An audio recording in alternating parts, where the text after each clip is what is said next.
Vou falar com vocês hoje a respeito da jornada do passivo trabalhista.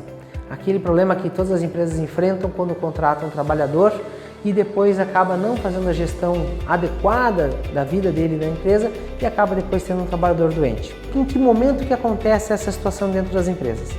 Vou começar aqui falando para vocês que acontece lá no admissional fraco. Então, o admissional é aquele momento onde a pessoa foi contratada para entrar na empresa. Então, se nesse momento não for bem feito, bem pensado em relação aos riscos que a empresa vai expor e também a ver como essa pessoa está, a partir dali ela pode, sem querer, contratar alguém que já tem uma doença, que tem relação ou não com o seu ambiente de trabalho, mas pode ter, e não tem como documentar que essa doença, que essa alteração físico-funcional que a pessoa tem aconteceu antes na empresa. Então, contrata alguém já doente e não tem mais como saber de quem foi a causa, aonde que aconteceu a causa dessa doença. Passado esse momento, acontece a questão de que o trabalhador contratado é exposto a um posto de trabalho com risco. Ou seja, ele tem lá um movimento repetitivo, ele tem um esforço grande, ele é exposto a manuseio de carga, ou ele faz algum tipo de manutenção de postura passiva que vai fazer com que ele fique em condição não favorável ao seu corpo, tanto os aspectos físicos quanto emocionais, cognitivos e ambientais. São os aspectos que a ergonomia se atém aqui. O trabalhador colocado nessa situação de risco, ele favorece que ele fique doente. Então o que vai acontecer? Ele vai aparecer com uma queixa. Aqui o que vai acontecer na jornada do passivo trabalhista? Esse trabalhador com queixa apresenta a sua queixa para a empresa e às vezes a empresa não tem a gestão adequada, não consegue dar o acolhimento adequado a essa queixa, ouvir efetivamente o trabalhador e atender a sua necessidade e ainda, além disso, mantém ele no posto de trabalho com risco e não faz nenhuma ação. Então, não faz nenhuma ação frente ao trabalhador e não faz nenhuma ação frente ao posto de trabalho. Ou seja, temos um posto de trabalho com risco, um trabalhador com queixa relacionado ao risco e não tem uma ação da empresa. Isso é o que vai acontecer no futuro breve, a empresa tem um passivo trabalhista constituído.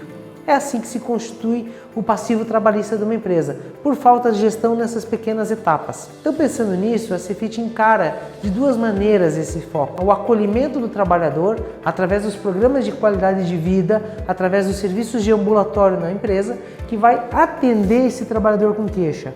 Por quê? A gente precisa que ele tenha esse tratamento mais eficiente possível, rápido, para que ele de fato se cure daquele problema e fique tudo bem. Outra coisa que é importante é atuar no posto de trabalho. O posto de trabalho não pode ter problemas que causem ao trabalhador.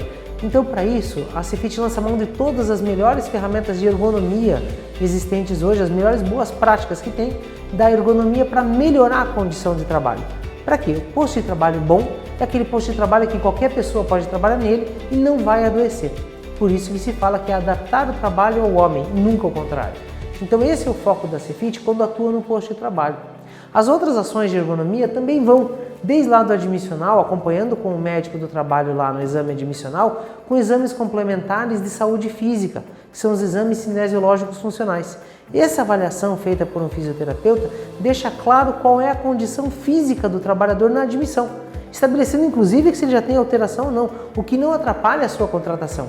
Ele pode ser contratado e vai exercer a sua vida profissional normal, só que documenta qual é a condição de verdade que ele está. Outro aspecto importante é a ação em relação à queixa do trabalhador. Sempre que alguém tem queixa, tem que ter esse acompanhamento. E para isso também entram, além dos programas de qualidade de vida, por exemplo, o programa de ginástica laboral feita por um fisioterapeuta. Quando é feito por um fisioterapeuta, a ginástica laboral se diferencia muito de outras práticas. Por quê? O profissional fisioterapeuta tem condições de, quando percebe a queixa dos trabalhadores, ainda lá no grupo de ginástica laboral, já conduzir testes para ter certeza que essa pessoa está ou não machucada, ou tem ou não algum tipo de disfunção, e já acompanhar ela e já indicar tratamento. Ou seja, consegue iniciar o tratamento lá na ginástica laboral, antes que esse trabalhador venha até o ambulatório ou se queixe para a empresa ou para outra situação, que às vezes demora muitos meses. Então inicie o tratamento de forma mais breve possível. Então essas são as abordagens que a gente tem de prevenção do passivo trabalhista. E a gente costuma dizer o seguinte, quando nada disso funciona mais, a gestão integrada foca no acompanhamento desse passivo, garantindo que esse trabalhador volte para o local de trabalho, seja reinserido e também protegendo a empresa de possíveis passivos ou mesmo acompanhando nas reclamatórias trabalhistas ou mesmo junto a demandas do Ministério Público do Trabalho.